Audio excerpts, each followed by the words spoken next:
Hi everybody, welcome back to my channel. Today's topic I find really fascinating, and it is Chinese medicine, and one of the philosophies of Chinese medicine that our emotions affect our organs and our organs can affect our emotions. So how this works, it works in two ways, and it's sort of like a catch-22 because they all kind of tie in together. So for example, the liver is associated with anger. I'll get more on this later, okay? But the liver is associated with anger. So is your liver unhealthy because you're angry? Or maybe you're angry because your liver is toxic. So this is the belief of one of the philosophies of TCM, which is traditional Chinese medicine. And I love the philosophy because in Western medicine, I mean, we talk about mental health. We talk about that not enough, nowhere near enough in my opinion, but we don't talk about how our emotions can affect our health. And we all know that this is true because, I mean, have you ever said to someone, you know, calm down, you're going to have a heart attack, or like, don't stress out, like you're going to kill yourself. Like we all know that this is true. So I'm going to explain this is such a vast topic that I could probably talk about for hours, but I'm going to try and condense it as much as I can, just to give you some ideas if you've never heard of these philosophies. And if you want to know more, I'll be happy to do more videos on this, just depending on how much more you want to learn about it. But I remember learning about this at the Canadian School of Natural Nutrition, and they just touched on it. You know, it was a 3-hour course that we had to go to, so we didn't have to learn every aspect of it. But I remember being fascinated by it and thinking, wow, there's definitely some truth to this. So they're not saying that emotions are bad and that it's bad to have emotions. We are human beings, so it's very normal and natural that we're going to have emotions, good and bad. The whole thing is that there has to be a balance. So there's like energy channels throughout our whole body. So anyone who follows chakras or follows like Ayurveda medicine, like will know that it's the same sort of belief that there has to be a balance in the body. If there's an overbalance of too much of one thing or not enough of another thing, we are going to have some repercussions, right? So it's the same thing as sort of the same idea as homeostasis that I talk about, that our body needs to be in balance, because when it's not, we get disease, we get sick, things happen, right? Same idea. So emotions are not bad. It's just that they have to be managed. And it's that sometimes it's not even the intensity of the emotion. Like you're so angry and your face is all red and you're going to kill somebody.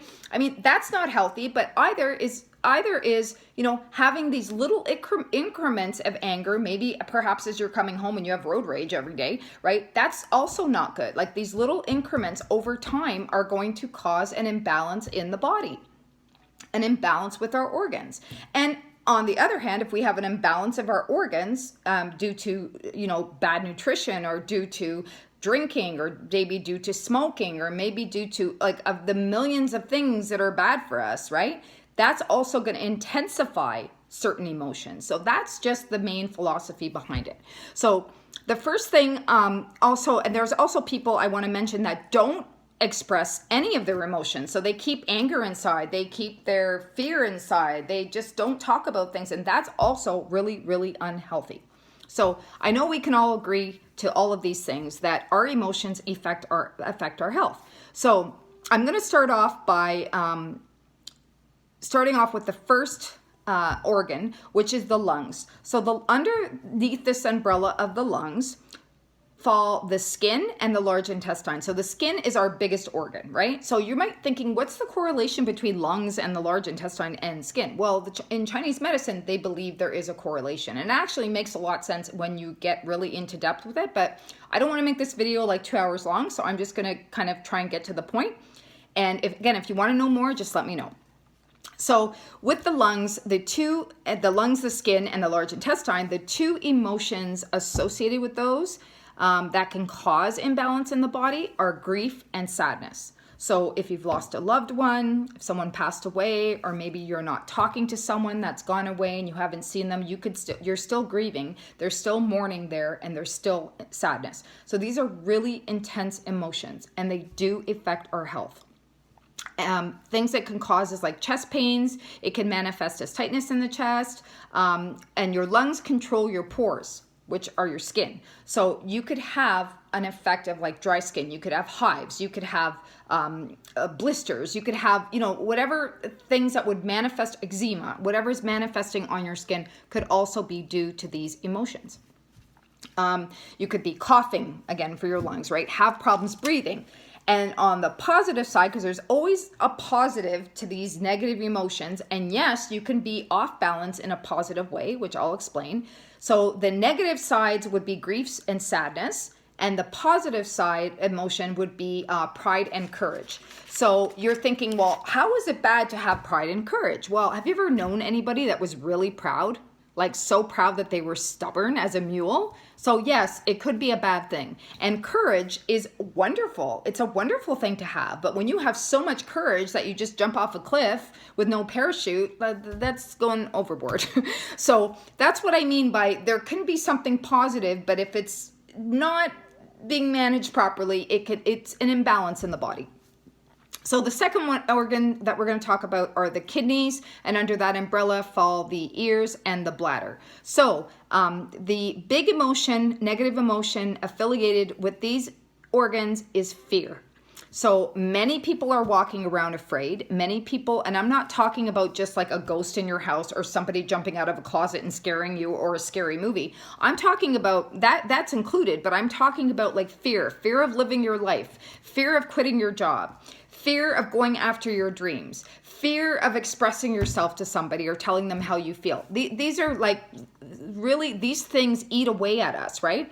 So an acronym I read that I love for fear is that it's false evidence appearing real. So for a lot of times we're afraid of things that haven't happened or not going to happen. We're just afraid. We're just living lives of fear. And a lot of people don't make that jump, don't make that leap, and don't do things in life, and don't live a very, fulfilled life because they're so afraid. They're afraid, it's not going to work out. What if it doesn't work out? What if it does? Well, what if it does, right? So fear is probably one of the most common emotions that are holding people back from their dreams, from living the life they were meant to live. So what happens when we are fearful all the time? Well, think about it. It's the kidneys and your bladder and your ears, right? So you could have problems with hearing. You could have urinary problems. You could have bladder infections, like over and over, recurrent. And so think about it, right? Do you ever hear that saying like, oh, I was so scared I peed myself, right? So the fear and the bladder, it makes sense.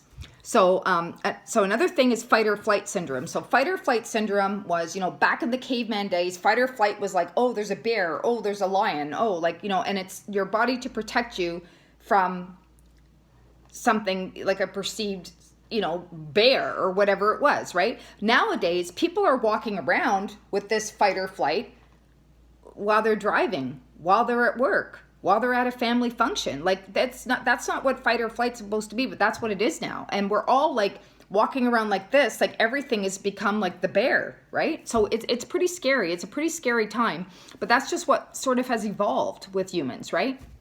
So fight or flight is also like a fear thing, and it's not good to have over time. Again, it was designed for our bodies for protection from real bears, not perceived bears, right? So very unhealthy to live your life that way. And fight or flight is our nervous system. So this is also going to affect your nervous system. And it's going to affect your adrenal glands, because when we get stressed out, our bodies release cortisol, which is a stress hormone. And this is going to deplete your adrenal glands, going to leave you tired as anything with no energy. And, at the point, that's where people get to the point of nervous breakdowns as well. So it's really, really serious. The next one is going to be the liver, which under this umbrella, the eyes and the gallbladder fall under. So with the liver, the eyes and the gallbladder, the two emotions are anger and rage. So like road rage, being angry because somebody cut you off, or just being mad at a relative or mad at a friend for something, your face gets red. In some cases, people's eyes get red. And there's that little connection to the eyes there. So you could have problems with eyesight for this. You could have migraines. You could have dizziness. You could have lack of clarity. And it's not good to be walking around angry. right? We know nobody wants to be angry. It's horrible. It's a horrible, horrible energy. But it manifests in all these ways, and it could manifest in like really bad menstrual pain. You could get something as simple as dry mouth. It can affect your face. It can affect your eyes, as I mentioned. So it's important to get these emotions under control. So under this umbrella, the positive emotions that can affect our health are generosity and kindness. And you're probably wondering, how is being generous and kind going to affect my health? Well, when you're generous and kind to like people that don't deserve it, yeah, I said it, it's going to affect your health, because I don't care who you are. I don't care if you're Mother Teresa. If you're being generous and kind and you're getting taken advantage of and treated like shit, it's going to affect your health. It's going to affect your health. You might even shut down and just stop being generous and kind to everybody, which isn't fair, because there's lots of people that deserve our generosity and kindness. So just another example of how something positive can put us off balance. Even though we have a good intention, it can affect our health when negative people take advantage of it. The next one is the heart. The heart, the small intestine, these are the emotions that are associated with these. The bad emotions are impatience and hate. So hate is different than anger. Like, you can be angry at someone and not hate them. But hate is even a worse emotion, like a worse vibration to be in than anger. Hate is horrible. It's very destructive. So hate and impatience. So impatience could be in traffic. Impatience could be like your kids are taking too long to get ready for school. And like, again, it sounds like a little thing, but every day on a daily, you're getting impatient. It's going to affect your heart. It's going to affect possibly your small intestines. So ways that this can manifest is brain fog, heart palpitations, insomnia, depression, despair, loss of memory. There's actually a huge list, right? So, and stress, like you're going to be so stressed out. Like it's stressful to be impatient. Impatience makes us stressed. Hate makes us stressed, right? The positive emotions that can be off balance are love and joy. So again, you're thinking, how is it bad to be in love and have joy? Well, there's a saying, a broken heart, right? Broken heart because you love somebody and it wasn't reciprocated, or they hurt you, or, and joy. This is going to sound nuts, but you ever hear these stories of these people? Like I heard this story recently on the news of this man that was watching his daughter at some athletic event, and she got through to the Olympics, and he was so excited for her, and he stood up and he was like so excited, and he had a heart attack, right? And it's horrible to think of, but there are cases like that too, that he was, but that's not to say that his heart was already not functioning properly. It's not like, I'm not trying to tell anybody not to have joy or love in your life, that it's going to kill you, but I'm just saying, if there's already a problem there, like a heart problem, you could actually die of being joyful. Isn't that horrible? Horrible. People have heart attacks having sex too. Like, it's something that's supposed to be enjoyable, but they could die from it. So just, again, that means your heart was not healthy to begin with, right? But just, again, to illustrate how these things can affect emotions, can affect our organs, and our organs can affect our emotions.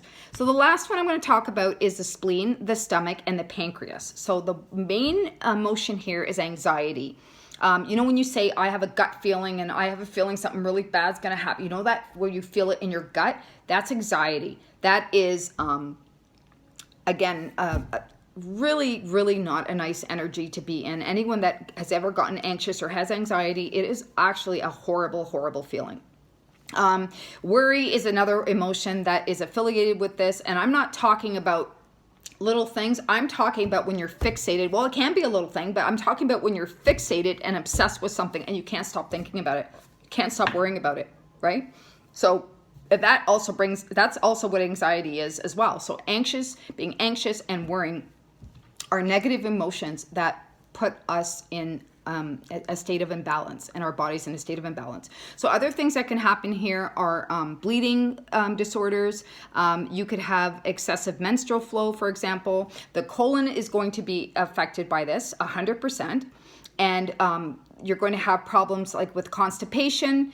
Irritable bowel syndrome is going to be intensified with worry and anxiety, as anybody knows. Constipation and diarrhea. It's going to be one or the other, or sometimes both.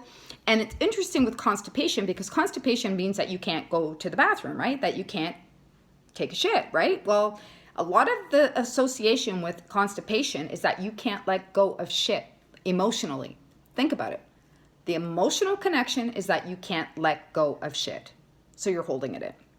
So that's another like sort of philosophy within Chinese medicine that is really eye-opening. And if you really think about it, when there's been times that you couldn't let go of shit, you were probably constipated as well. So the positive sides to this, or positive emotions to this, are trust, openness, and vulnerability. Again, you're like, how is it bad to be trustworthy? How is it bad to be open and vulnerable? Well, again, when the bad people, negative people, take advantage of that, it's going to affect your health. You may not be able to trust anybody again. And sometimes you can be too open. Sometimes you can be too vulnerable, and it will affect you. So another interesting example of something that's positive, that there's an imbalance because it's not going a good way there. So a few quick ways that you can help manage your emotions according to Chinese medicine is meditation. I'm a big believer in meditation. Get in a quiet place and get your mind quiet and just take the worries of the day away, and try to, even if you can do it for 5 minutes, 10 minutes, and if you can't do it for 10 minutes, 20 minutes, you need to do it for 2 hours. Like, you really need to get in that mindful place. There's something called Jiong, which is a Chinese word that is spelled Qiong, and the Ji part means life energy, and the Ong part means skill. So it's learning the skill of life energy. So I find it fascinating as well. I could do a whole other topic on just that, but if you want, you can Google it and see, if you're more interested in it. It's a great way. It's great physical exercises and mental exercises to help manage your emotions. It's a 5,000-year-old exercise by the Chinese. So again, of course, it's incorporated in TCM, or traditional Chinese medicine. Tai Chi is also great. So Tai Chi is a physical exercise. You've probably seen like people doing it. It's really slow, super slow. It's very gentle on the body. So you don't have to be physically fit. You can be elderly, and it's very, very gentle on the body. And it's really great for like getting all the energy and getting your emotions in balance. So it works really well. I did it like 25 years ago or 30 years ago, and I was in a pretty peaceful place. So I can attest to that. So you could also see a TCM, so traditional Chinese medicine practitioner. There are so many around. If you're interested in pursuing this and maybe working on some of these issues with somebody like that, they can do acupuncture on you. They can give you herbs, and they can prescribe, certain things to help you out with all of these things.